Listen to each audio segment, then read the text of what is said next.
ఈరోజు చూస్తూ ఉన్నాం వేమూరు నియోజకవర్గంలో మాకు దేవుళ్ళు లాంటి సమానుడైనటువంటి డాక్టర్ రాజశేఖర రెడ్డి గారి విగ్రహాన్ని పెట్రోల్ పోసి తగలేస్తుంటే బొగ్గురు మండుతోంది. ఎంత అరాచకం అది, ఎంత అన్యాయం అంటా ఉన్నా. ఎవరు చేసినా చివరికి ఎవరన్నా తీస్తుంటే వీడియో తీస్తుంటే చంపేస్తాను భయపెడతారా? ప్రక్కన తెలుగుదేశం తిమ్మేసి దానికి 2 దెబ్బలేసి వాళ్ళే ప్లాన్ చేసుకుని తగలేసి వెళ్ళారంటే ఎంత అన్యాయం. ఇలాంటి వాళ్ళ మీద చర్యలు తీసుకోరా? వ్యవస్థలు ఏమవుతాయి? పోలీస్ వ్యవస్థ ఎవరి కోసం పనిచేస్తుంది? మేము ఎప్పుడన్నా అట్లా చేసామా? అధికారం ఉంటే మేము ఎవరన్నా మా వాళ్ళు ఏదైనా తప్పిదాలు చేస్తూ ఉన్నా జాగ్రత్తగా ఉండమని చెప్పినటువంటి పరిస్థితి రాష్ట్రంలో ఉంది. ముఖ్యమంత్రి గారు కూడా అదే కోణంలో చేశాడు మా ముఖ్యమంత్రి గారు. ఎంత అన్యాయం. మహానుభావుడు, పేదల పక్షపాతి, బడుగు బలహీన వర్గాల ఆశాజ్యోతి, నిరంతరము ఈ దేశంలో రాజశేఖర రెడ్డి గారిని ప్రతి కుటుంబం గుర్తుపెట్టుకునే మహానాయకుడిని మీరు పెట్రోల్ పోసి తగలేస్తే పైచాచిక ఆనందానికి ఎక్కడగా అంతం ఉంటుంది? ఖచ్చితంగా రోజులు వస్తాయి, ప్రజలే తిరగబడే రోజులు వస్తాయి. డెఫినెట్గా రాజశేఖర రెడ్డి గారి విగ్రహాన్ని అగ్గిపెట్టారు చూడండి, అక్కడి నుంచే విప్లవం వస్తుంది, అక్కడి నుంచే ప్రజలు తిరుగుబాటు వస్తుంది. గమనించమని అడుగుతా ఉన్నాను. నేను ఎప్పుడన్నా ఏ రోజన్నా ముఖ్యమంత్రి గారిని ఆలోచన ఒకసారి చంద్రబాబు నాయుడు గారు, పవన్ కళ్యాణ్ గారు, లోకేష్ బాబు గారు మీరు ఆలోచించాలా?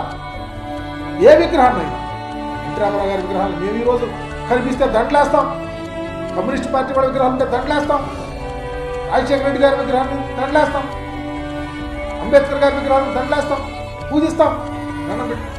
కానీ ఇలాంటి పైచాచిక ఆనందాలకు మీరు ముందుకు తీసుకెళ్ళొద్దు. తప్పు ఎక్కడ జరిగిందో తప్పు అని చెప్పండి. బహిరంగంగా ప్రెస్కి వచ్చి ఇలాంటి విషయాలు తప్పు చేస్తూ ఉన్నారు, చేయొద్దని చెప్పండి.